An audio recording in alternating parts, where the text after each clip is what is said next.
Cuando parecía que el panorama electoral no se podía poner aún más tenso, este miércoles se dio un episodio inédito en el que la presidenta de la Comisión de Acusaciones de la Cámara de Representantes emitió una supuesta orden para suspender al presidente Gustavo Petro de sus funciones hasta el día de la segunda vuelta de elecciones, el 21 de junio. Lo más intrigante de ese momento es que la responsable de esta movida es una integrante del pacto histórico, la alianza política de gobierno. Tras horas de insistencia tanto de seguidores como de opositores del mandatario en que esto no era viable jurídicamente hablando, la representante Gloria Arizabaleta se patració, como se dice coloquialmente, pero enardeció la discusión acerca de la participación de Petro en política electoral. ¿Es viable así sigue el curso indicado que se suspenda al presidente? ¿Es estratégico para la campaña de Iván Cepeda o al contrario resulta asestarle un golpe negativo? Además, una mirada a la participación del presidente como líder del Consejo de Seguridad de Naciones Unidas en Nueva York, que generó también mucho debate. Hoy es jueves 11 de junio. Mi nombre es Carlos Solano y este es el café de hoy del Tiempo.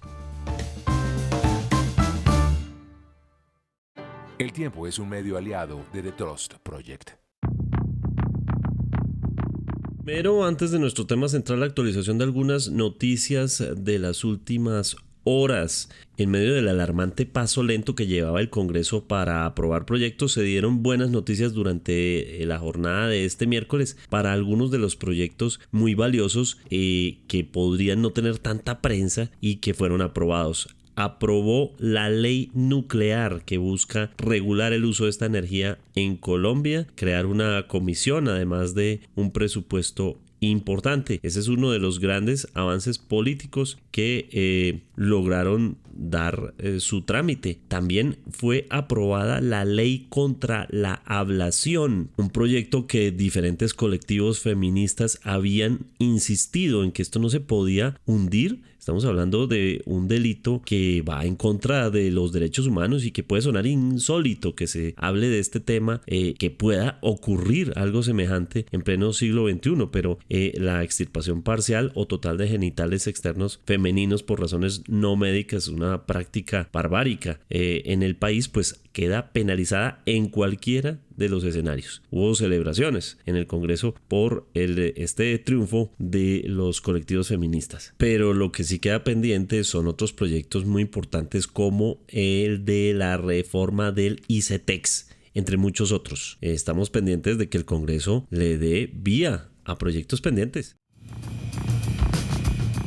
Circula una versión en la que apunta a que el gobierno del presidente Donald Trump habría impedido una reunión entre el presidente Gustavo Petro y el reciente nombrado alcalde de Nueva York, Zoran Mandani. Esto haría parte de la agenda del presidente Petro durante su visita a Estados Unidos, donde preside el Consejo de Seguridad de Naciones Unidas, tema del que hablaremos más adelante. Según el Washington Post, esta reunión tenía como objetivo hablar sobre la democracia en las Américas, pero era visto por varios, incluyendo el gobierno Trump, como una señal de ascenso de Mandani como líder de la izquierda global. Es decir, según la versión del Post, el boicot no es al presidente Petro, sino al alcalde Mandani. Asimismo, señala el diario que el gobierno colombiano canceló discretamente el encuentro entre ambos líderes tras una reunión que tuvo lugar en Bogotá, en la que participaron varios funcionarios estadounidenses y colombianos, y en los que líderes del Departamento de Estado de Estados Unidos dejaron claro que Washington consideraba el evento entre Petro y Mandani como inaceptable. Esta versión sería confirmada por otra fuente del Washington Post, quien es un funcionario del Departamento de Estado, que habría dicho que ese encuentro entre Petro y Mandani habría violado las restricciones de visado impuestas al presidente colombiano el año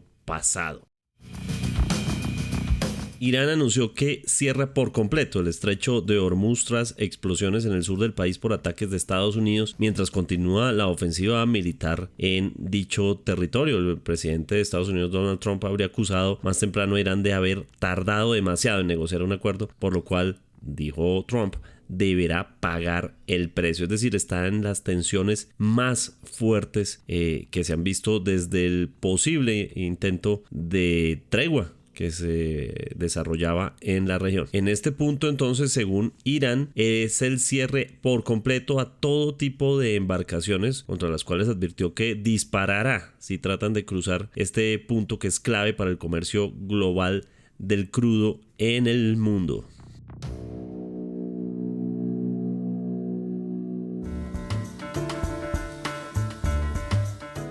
En el tenso escenario político en el que nos encontramos en este momento, cualquier giro es una sorpresa y se suma al escenario tan particular en el que estamos.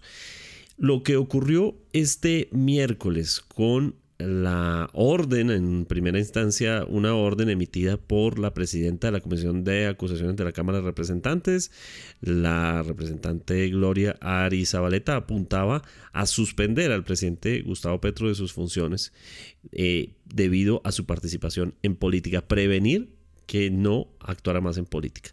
Pero esto tenía unos matices muy particulares y a lo largo del día fueron ocurriendo no solo manifestaciones del mismo presidente, sino de todos los escenarios, de todos los frentes políticos y todos los lados de la política, señalando que esto era inviable. En horas de la tarde, la representante se retractó, dijo que presentará esta iniciativa ante la Comisión de Acusaciones, pero no es una orden que deba ser ejecutada inmediatamente, porque no tiene esa competencia. A 10 días de las elecciones presidenciales, ¿qué fue lo que ocurrió aquí? Jairo Libreros, analista político, bienvenido, muchas gracias. Por favor, cuéntenos, ¿qué fue lo que ocurrió en este episodio? Muchas gracias. Pensar que en política hay errores creo que es normal y natural. Toda actividad humana entraña algún tipo de riesgo de que las cosas no salgan bien, de errores, de producir afectaciones, desgastes, costos de transacción, de oportunidad, qué sé yo. Pero lo que vimos esta mañana creo que estaba muy bien calculado. Es un acto que buscaba producir un efecto político. Pensar que una abogada como la representante Gloria Arizabaleta no era consciente que firmar un documento en donde se tomaba la decisión de suspender al presidente Gustavo Petro por participación indebida en política, particularmente en asuntos electorales, creo que es la hipótesis más clara.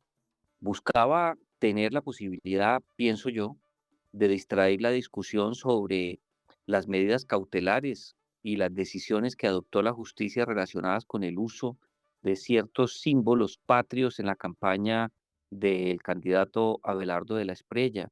Buscaba enviarle un mensaje claro, preciso y certero al presidente de la República sobre el poder que tienen algunos representantes del pacto histórico que se sienten relegados o excluidos de lo que va a ser la próxima administración o el cierre de la administración del presidente Gustavo Petro. Algunos han llegado a decir que muy seguramente era un mensaje que le enviaba a su exmarido, el ex candidato Roy Barreras, sobre la necesidad de contar con él y el error de haberlo dejado por fuera del juego electoral.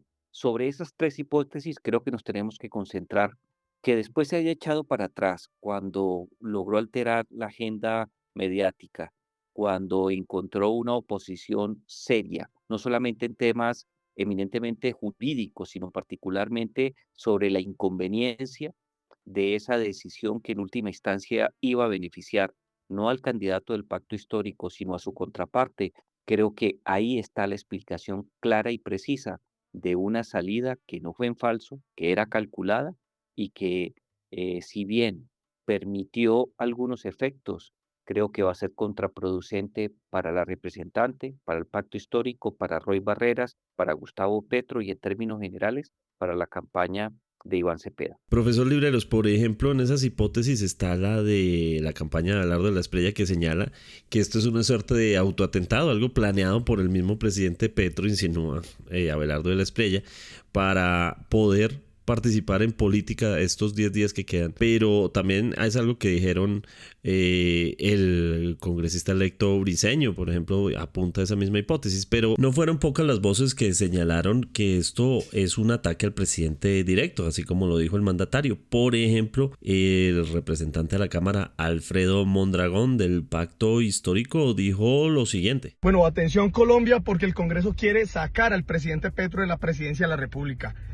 Menos de 24 horas han pasado en que un juez de la República dijo que Abelardo de la Espriella no podía utilizar las insignias nacionales, ni la bandera, ni la camiseta, ni eso de defender la patria, y la respuesta inmediatamente es que una camarilla en la Cámara de Representantes, la Comisión de Acusaciones, pretende suspender al presidente Petro de la presidencia de la República. Es que ellos los que han dicho es que supuestamente Petro está manipulando la presidencia de la República para beneficiar a Iván Cepeda y entonces pretende darle un golpe al presidente Petro y un golpe a la institucionalidad y a la Constitución de manera inmediata, queriendo sacar al presidente Petro. Eso va contra la democracia. Yo estaba viendo en ese momento RTBC cómo cubrieron esta noticia y ellos daban claras muestras de que no sabían que esto era así, lo rechazaron de plano. Estaban entrevistando al ministro del Trabajo, Antonio Sanguino, y él en esa entrevista acusó a la representante de prevaricato. Es decir, todas las señales en contra de esa hipótesis. Incluso también están flotando allí ya los nombres y las declaraciones del ministro Armando Benedetti. También el mismo Roy Barreras, todos señalando que esto es improcedente. Si fuera esto un plan del presidente Petro, pues esto estaría de cierta forma concertado. Es difícil tal vez considerar esa hipótesis si ninguna de estas personas estaba relacionada con ese supuesto plan. Pensar que fue un golpe de Estado autoinfligido o una salida para realmente suspenderlo y permitirle que entrara directamente, sin dificultades, a la arena política, creo que es un error. Yo a veces me inclino por una decisión que buscaba un efecto y era enviarle un mensaje muy fuerte al presidente de la República y al candidato Iván Cepeda sobre la importancia de contar con ciertos alfiles que todavía tienen la capacidad de hacer daño. Nosotros no podemos perder de vista que todavía queda tiempo de una agenda. El Congreso tiene todavía días para tramitar proyectos de ley muy importantes. Te menciono por citar alguno, el que está relacionado con la jurisdicción agraria o los debates de control político o la presencia de las capacidades electorales en el territorio para conducir votantes a las urnas direccionando el voto. Entonces yo lo que creo es que esto no fue algo concertado con la presidencia de la República ni con el candidato Iván Cepeda. Creo que fue una expresión de un descontento popular de un sector del Congreso de la República afín al pacto histórico, que se siente relegado y que, como medida de retaliación, buscó afectar al presidente Gustavo Petro y de contera afectar la campaña de Cepeda. Desde sus declaraciones en Nueva York conocimos la otra hipótesis, que es la del presidente Petro señalando algo muy grave, y es un intento de extorsión, llama el presidente, de la representante Arizabaleta. No dijo en ese momento de qué se trataba, dijo que los ministros sabían de qué se trataba y que seguramente iban a hablar al respecto. Y luego, por ejemplo, nuestros colegas de Caracol informaron que la representante Arizabaleta estuvo ayer en Palacio, que el día previo al viaje del presidente Petro hizo presencia en el despacho de la presidencia. Entonces, es muy grave esta acusación que hace el presidente Petro. Esto fue lo que dijo además desde Nueva York. Pero le voy a pedir a los ministros y ministras que han recibido a la señora congresista con sus peticiones que las hagan evidentes. Yo no soy de la tesis de que un congresista no pueda hacer peticiones ante el Ejecutivo sobre su región, etcétera. Creo que eso lo protege la norma, pero cuando la vuelve una extorsión, y creo que posiblemente estemos hablando de una extorsión, ya no está en su derecho de representación, sino como criminal, haciendo un delito de extorsión, porque ella ha pedido cosas que yo no he querido dar, a pesar de que hace parte de mi partido.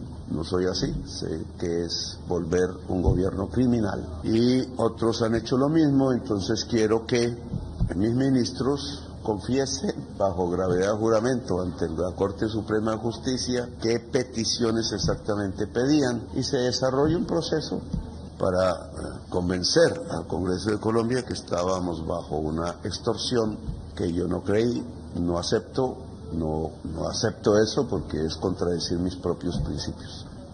¿Cómo ve usted estas declaraciones? Yo te confieso que no quise usar esa palabra aún cuando la escuché en vivo y en directo en la boca del presidente Gustavo Petro. pero creo que esa es una de las hipótesis más claras. Es una mezcla de descontento calculado que hablábamos anteriormente y una demostración de fuerza. Es un pulso donde arriesgó muchas cosas, no solamente su prestigio como jurista, su integridad como representante a la Cámara. Esto puede tener efectos judiciales muy sensibles, desde una investigación por la misma Corte Suprema de Justicia, donde ella cree que puede alcanzar en ella o en otra alta corte una posición destacada. Eso confirma además que es una mujer que tiene experiencia en la judicatura, y la afirmación del presidente no es tranquila ni sencilla. Presionar por representación, por contratación, por cargos y de manera particular por tener el sello de la administración Petro para ocupar una alta dignidad es un guiño muy importante que en cualquier país o en cualquier democracia se busca para garantizar el acceso a esos cargos.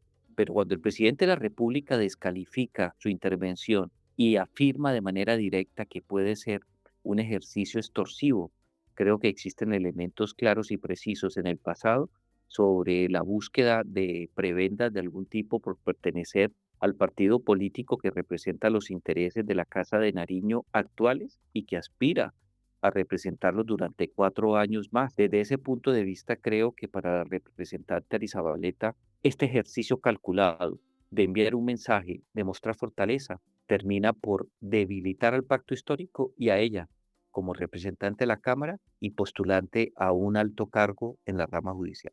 ¿No podría tener esto un efecto positivo para el presidente Petro en la medida en que esto daría pie para confirmar unos planes de golpe blando o de persecución contra el presidente?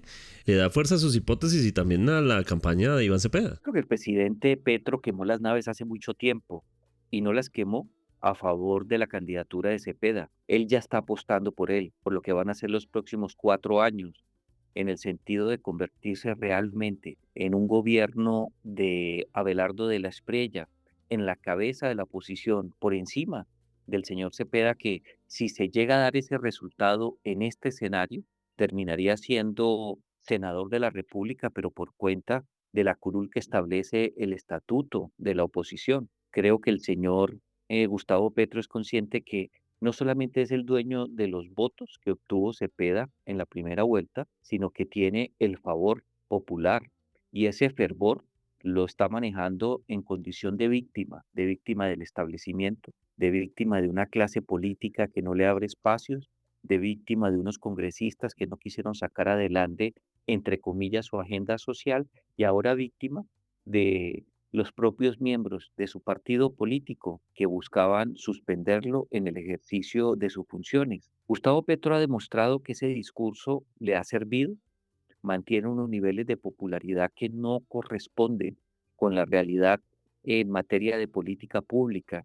Cuando uno busca evaluar cuál ha sido el impacto de sus principales iniciativas ejecutivas o de sus proyectos de ley, uno puede coincidir que no estuvieron a la altura, no llenaron las expectativas sociales y no se ha producido ese cambio social que pregonó no solamente en el 2022, sino durante la última década, aspirando a la presidencia de la República. Desde ese punto de vista, yo creo que esto no beneficia a Cepeda, lo enreda mucho más. Si uno mira lo que ha sido el proceso de toma de decisiones de Cepeda, se ha visto saboteado es precisamente por Gustavo Petro, pero a raíz de lo que ocurrió la semana pasada, cuando se tomó la decisión de retirar la iniciativa relacionada con la convocatoria de una Asamblea Nacional Constituyente, creo que Cepeda y Petro parten cobijas. Cepeda se concentra su candidatura sin tener en cuenta a Petro y Petro va a dejar de apoyar esa candidatura para concentrarse en lo que va a hacer si es que llega a ganar de la Espriella, su postura como jefe de la oposición en la calle, en otro lugar, no en el Congreso de la República, para provocar quizás lo que negó ahora, una asamblea constituyente que permita una votación para ocupar cargos en la asamblea, reformar la carta política y abrir su espacio para que en el 2030 él pueda postularse, quizás con mucho éxito, para ser nuevamente presidente de la República.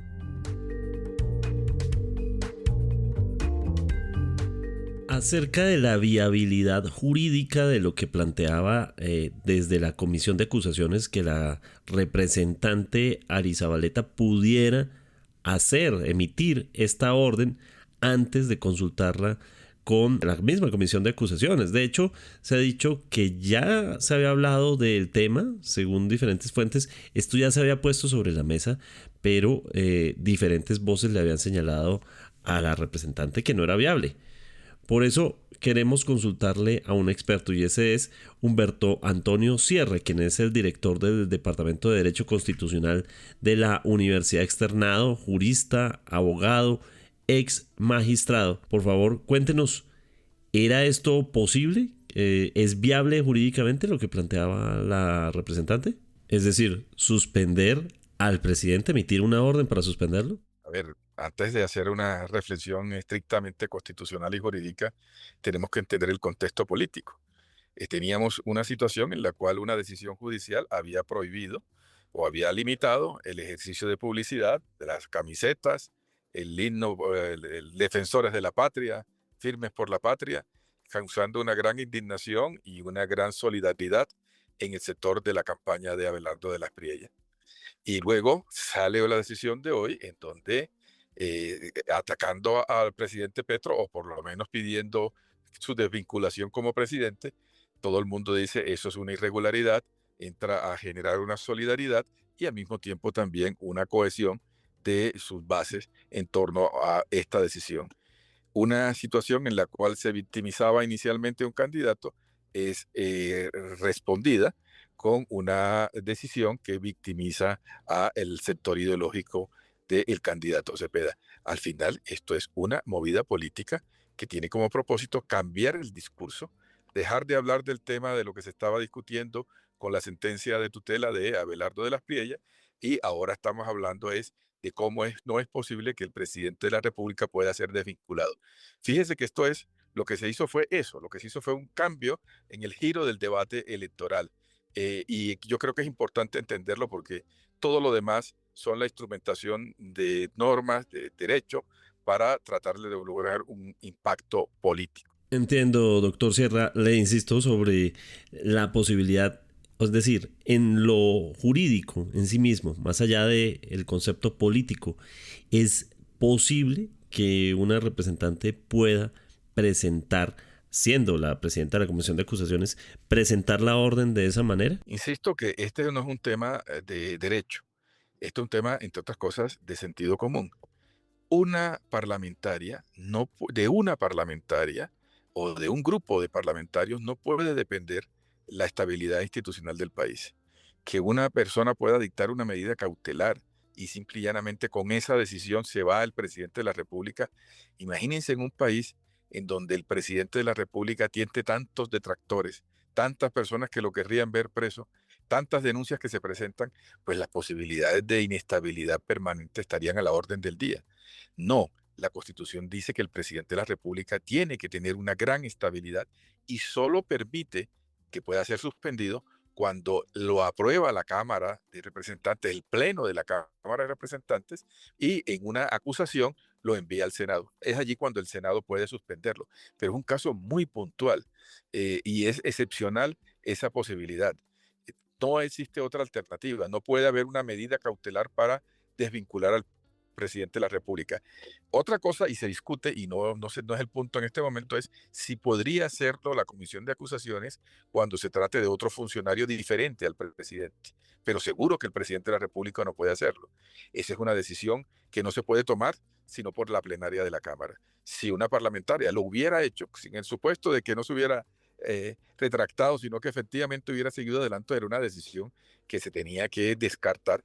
Esa sería la figura de la excepción de inconstitucionalidad porque es groseramente contraria al ordenamiento. El tema, insisto, no es jurídico. Aquí lo que se quiso es generar un efecto político que en los términos que le señalé inicialmente. Entiendo, profesor Sierra. De todos modos, en su última comunicación, la congresista señaló no que la iniciativa muere, sino que el debido proceso es presentarla ante toda la Comisión de Acusaciones y luego seguir el proceso en Cámara de Representantes en plenaria.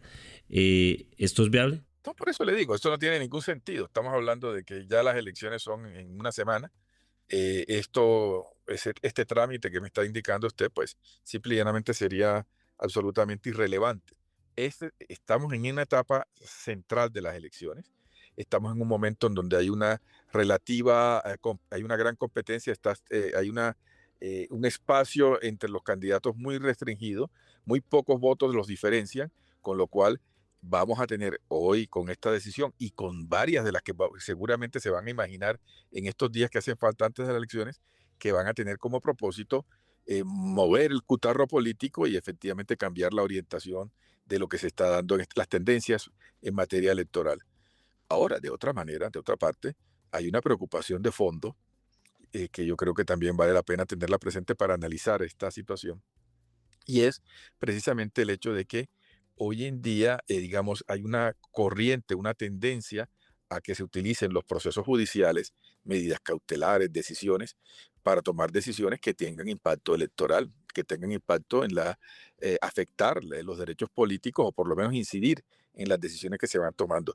Eso me parece que es una tendencia preocupante que hay que tenerla muy en cuenta para que no se generalice.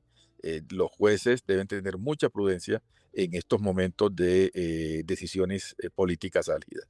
Entendido. En ese sentido, la acusación que hace el presidente Gustavo Petro de que la representante estaba buscando un beneficio y ese beneficio, según una investigación, apuntaría a que la representante está buscando ser una de las candidatas a los nuevos magistrados de la Corte Suprema de Justicia. ¿No afecta todo esto su posible postulación, el proceso mismo, si es cierto que esto es así? No, digo, no veo ningún tipo de relación. No entiendo que la representante sea candidata a la Corte Suprema de Justicia. No tiene ningún sentido.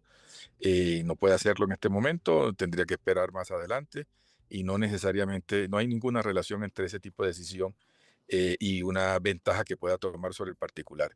Y lo otro es que, fíjese, entonces está el presidente de la República nuevamente tomando un liderazgo en la opinión pública, hablando sobre temas diferentes a los que debería discutirse en este momento del país, que son los temas de las mejores alternativas políticas en un momento dado. Volvemos con el profesor Jairo Libreros. El presidente Petro tuvo una oportunidad de lujo. Hay que decir que presidir el Consejo de Seguridad de Naciones Unidas en este turno que le tocó al gobierno colombiano, pues es un gran honor y una oportunidad importantísima. El presidente en su discurso mencionó una palabra muy interesante y es probablemente es mi última presentación ante Naciones Unidas, lo que da a entender que podría haber otras. Pero quisiera preguntarle por ese discurso. Llama la atención el contraste con el discurso del secretario general de Naciones Unidas al iniciar la sesión, Antonio Guterres, quien habló de la urgencia de los llamados de Oriente Medio, del conflicto Israel-Palestina, del Líbano y de toda la región. Y de repente el presidente Petro se enfocó en el tema del saludo nazi.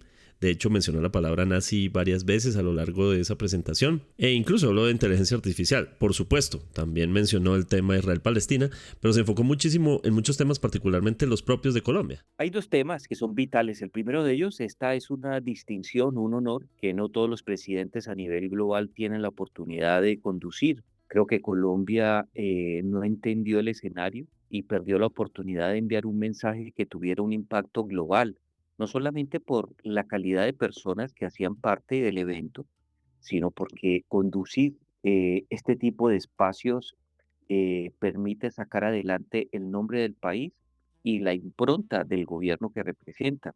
Recuerda que se separaron en mitad del discurso las delegaciones de Israel y de Estados Unidos, entre otras. Y creo que no fue consciente que los mensajes que se tenían que enviar eran relacionados con posturas que Colombia históricamente ha defendido en su política exterior, o por lo menos enarbolar aspectos que estuvieran relacionados con la agenda o con la agenda internacional.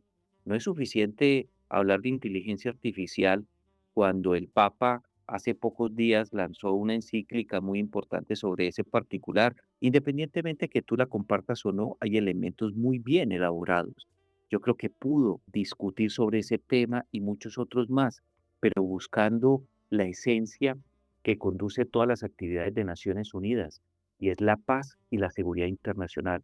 Creo que fue una oportunidad desperdiciada que genera efectos contradictorios y no logra quitarse la crítica de los últimos días al invocar consignas del nazismo que hace parte de un pasado que nadie en la humanidad quiere traer a discusión y mucho menos emular. Y que incluso 2 días antes el embajador de Israel ante Naciones Unidas había señalado que era necesario que el presidente Petro respondiera y se excusara por haber usado el saludo nazi, pero pues digamos lo que vimos fue más un discurso en el que el presidente dijo que había cometido una estupidez al no ponerle el contexto a la frase. Me atreví a poner un trino en esta red X, entré antes de que se llamara X, y por estupidez mía, por falta de conocimientos comunicacionales, no le puse contexto a una frase que respondía a un periodista colombiano,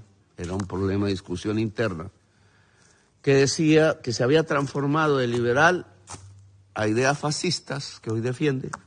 No pronuncio su nombre, no es lo importante aquí, sino lo que pasó. Puse contestándolo la frase Heil Hitler, punto, sin contexto, y tuvo 34 millones de vistas. Yo al principio hasta pensé que era todo el pueblo colombiano observando el debate, o mirándolo, o leyéndolo, pero no es posible. Nunca me había sucedido. La mayor expansión de un trino mío fue respondiéndole al presidente de los Estados Unidos, Donald Trump, en un momento difícil entre nuestros países. 10 millones. ¿De dónde salieron los 34? Es prácticamente toda la población adulta de Colombia, y el 40% de Colombia aún no está conectado. Otra desigualdad social. No es suficiente, porque una cosa es excusarse por cometer errores y otra cosa es rectificar el camino. Y creo que el escenario era quitarle un minuto o explotar un minuto más su postura. Se equivocó.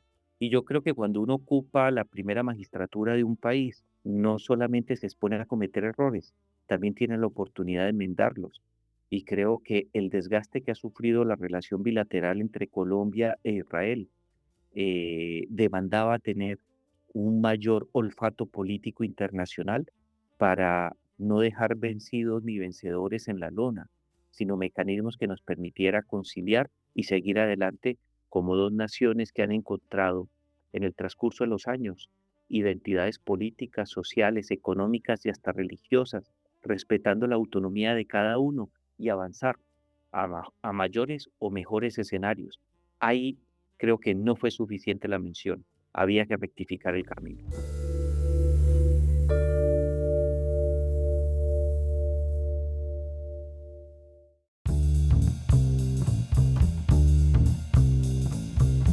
Gracias por acompañarnos en el café de hoy. Suscríbase en todas las plataformas de podcast y en el canal de YouTube de El Tiempo. Nos encuentran también en Instagram y en X como @podcasteltiempo. Además, si quiere recibir a través de WhatsApp la notificación de cada nuevo episodio, siga el enlace que se encuentra en la descripción o envíenos un mensaje con la palabra suscripción al teléfono 320-300-5327 y haga parte de la comunidad de El Café de Hoy. Este episodio fue producido por Paula Monroy. Mi nombre es Carlos Solano.